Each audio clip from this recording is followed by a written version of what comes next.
Your videos feel boring even after editing? Let me show you a simple trick that instantly makes your videos more engaging using sound effects in Filmora. So hello everyone, welcome back to my YouTube channel. Today I will teach you how to add sound effects in Filmora to make your videos more professional and cinematic. So without wasting any time, let's get started. First, open Filmora and import your video. As you can see, I have already added my video to the timeline.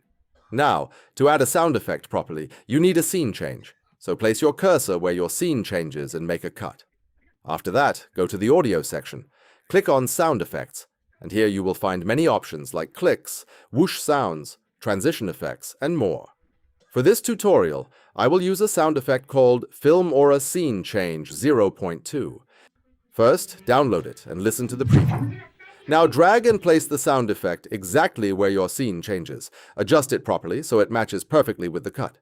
To make it even more professional, go to Transitions and choose any effect. I will use Warp Zoom 6. Drag it between the clips and let it download. Now play the video, and you can see how smooth and engaging your scene transition looks with sound. Pro tip: always use sound effects to grab attention. It makes your videos feel more dynamic and professional. So that's how you can easily add sound effects in Filmora. If you found this video helpful, make sure to like, share, and subscribe for more amazing tutorials. Thanks for watching, and I'll see you in the next video.